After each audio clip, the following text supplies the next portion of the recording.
Magandang araw Pilipinas, ako po Sen Yui ng What's News. 911 hotline sa Pilipinas, malayo pa sa US.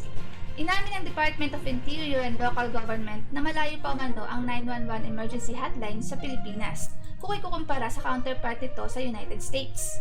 Ayon kay DILG Undersecretary Lord Villanueva, 22 local call centers pa lamang ang naitatayo at funded ng iba't ibang local government units. Kapag walang local setup ay dumidiretso umano ang tawag sa national headquarters. Dahil sa kulangan ng local call centers, nakakatanggap umano ang national headquarters ng mahigit 60,000 na tawag kada araw, kung saan mayroon silang 60 empleyado bawat shift. Ngunit sa kasalukuyan na mayroon lamang silang budget para sa 11 empleyado sa bawat shift. Para sa fiscal year 2023, nag-request umano ang DILG ng budget na 280 million, ngunit nabigyan lamang sila ng 26 million.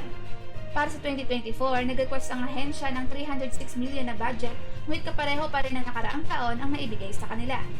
Matatandaan na noong 2018 ay nag-issue ng executive order si dating Pangulong Rodrigo Duterte na gawing 911 ang bagong emergency hotline sa bansa. At para pag-usapan tungkol sa balitang yan, kasama po natin ngayon si Kuya Yeri, Gama at Popoy. Yun. Naalala niyo to nung kay Digong yung... alam ko, pagkaupo niya, isa yan sa mga... ginawa niya. Mga unang projects. Oo, yung sa 911. Kaso, Nakatawag na ba kayo? hindi Hindi pa. pa. Hindi pa na. Pero, ang ilang taon nang lumipas, hindi pa pala, 22 local, call centers? Kasi, ang 911 naman talaga sa Amerika, mas nakakonekta yan sa private. Kaya nga may bayad yan eh. Hindi yan... Ano yung aware doon na kapag tumawag ka sa 911, eventually may bayad din yun. Eh, paano pala yung mga nagpa-prank na mga bata sa 911? Kaya nga, ano yun, kumbaga, ang kanilang gawain, iko-connecta kanila lang mabilis sa pinakamalapit na... Police. Hindi, depende sa pangangailangan mo. Bawa, may nangyayaring pumapasok sa bahay mo. Tumawag ka sa 911. May mga nagpapatrolyang mga police. So, iko-connect ka sa pinakamalapit sa area mo na nagpapatrolya, ganyan. So, may connection sila sa mga dispatch bawat area. Ganon din naman sa sa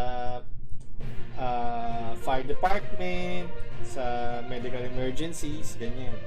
Kasi nga, na sila, parang middleman yung Eh, dito kasi sa atin, parang yung 911 facility under din ng government. Oh.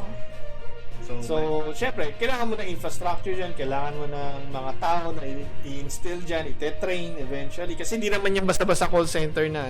Kahit sa anong call center, may training pa rin yan. May specific kasi kung paano i-handle. Lalo na emergency cases to. Halimbawa, yung paano kapag bata yung kausap. So, kailangan marunong mag-handle ng bata yan na hindi siya magpapanik at hindi makapagpapalala doon sa gagawin. Eh, doon sa balita, sa dami ng tumatawag 60,000 a day. 60,000 a day. Pero yung taong minamobilize nila para doon, napakaliit. 60 Tapos per ship. yung budget pa, pang 11 na katao lang Tapos bawat 11 per ship yung budget. Grabe. Kaya madaling magbulalas na ito gusto ko, ito yung ganyang gagawin ko, ganyan. Pero hindi pinapag-aralan kung feasible ba. Diba? Ang problema, Maganda siyang magandang pakinggan na gumagawa siya ng ganyan. Pero yun nga, Kaya ba? hindi naman nila well-researched or yun nga, well-trained yung mga tao mo or well-budgeted yung yung project na to, walang mangyayari. ang nalala ko, di ba 2018 na to? So, kailan ba nag-start yung, automatic yun, di ba, pagkalabas ng order na gagawin yung sa 911 call center hotline.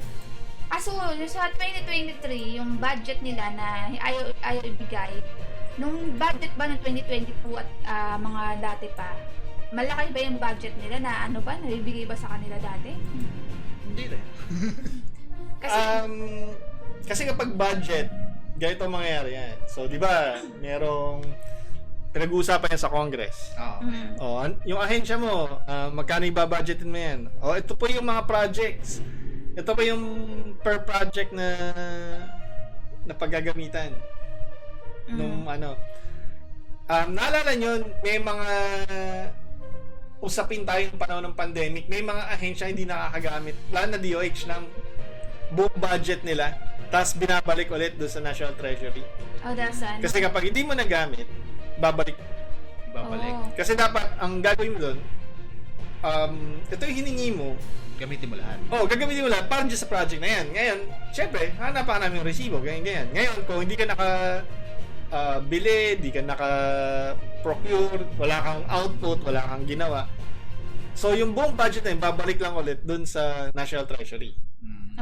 So, dito, ang nakikita kong pwedeng nangyari dyan, yes, nagamit yung budget. Pero, sabi nga, 11 lang yung per shift, yung kayang i-sustain dun sa current budget. Pero, 60 yung kanilang ano. Yung... So, malamang sa malamang niya, may mga hindi pa bayad dyan. Or, ang ginawa, hinati. Ang request kasi nilang 2023, 280 million. Tapos 26 million lang binigay sa kanila.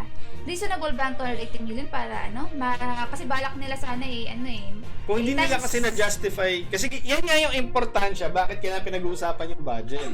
Kasi katulad niyan, malamang sa malamang, nakusisa kasi na napakalaki ng gastos nyo sa mga ganitong bagay na wala namang kilalaman sa mandato nyo. So, di namin ibibigay yung full na hinihingi ninyo.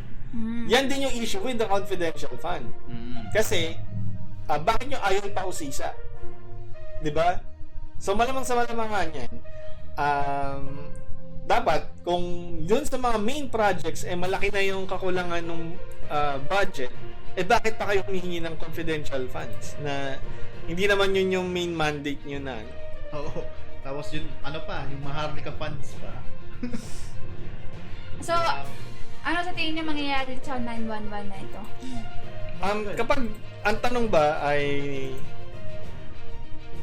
same budget bukod sa budget, yung ano niya, nagagawa ba?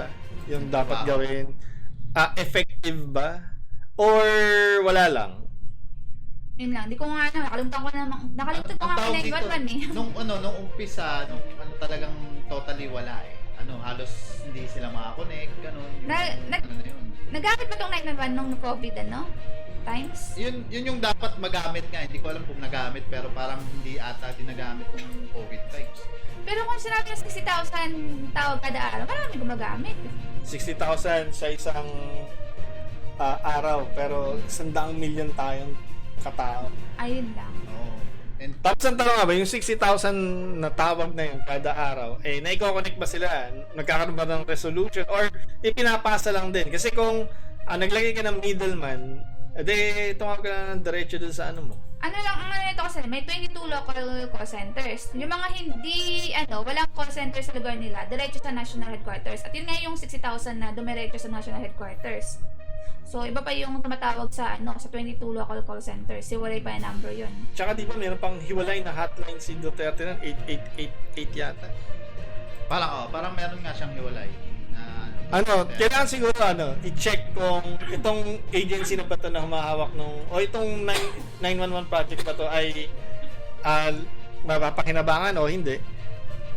At, wag nang mukhang wala na rin, di na rin yata believe yung mga taga ng budget kasi 26 million lang binibigay sa kanila. Napakalaki ng gap kumpara dun sa nire-request nila na budget. Bukod dun, yung tipong, the fact na hindi kilala na marami yung 911, may ibig sabihin. Kasi, gumawa ka ng proyekto na 911, hindi mo naman, ina-advertise sa mga tao na gamitin. Wala akong nakikita. Hindi aware yung mga tao dito. Nakita na ba kayo commercial ng 911?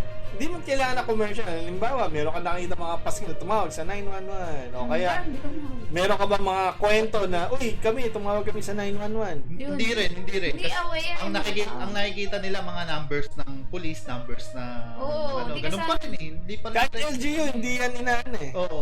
Di ba? So, ibig sabihin, baka nga Hindi na kailangan nung 911 na yun.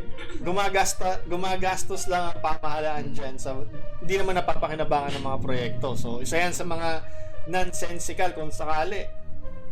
Diba? Paano ko Kasi sabihin- aksaya lang ng pera yan. Paano ko sabihin nila na ano na, kaya wala kami pang advertise pang ganito ganyan kasi kulang sa budget. Eh di, huwag kayo humingi ng mga contingency fund, mga Confidential pa. confidential fund. Pondohan nyo yung dapat pondohan. Hindi yung hihingi kayo na pang intelligence. Kasi doon lang siya pwedeng gamitin, yung confidential fund, sa paninigtik, sa pag-ano. Hindi siya pwedeng i-realign sa mga ibang proyekto. So, yun. Ang ating usapin pagdating sa 911 hotline. Abangan natin mga susunod na mangyayari dyan kung may 911 hotline na ba next year.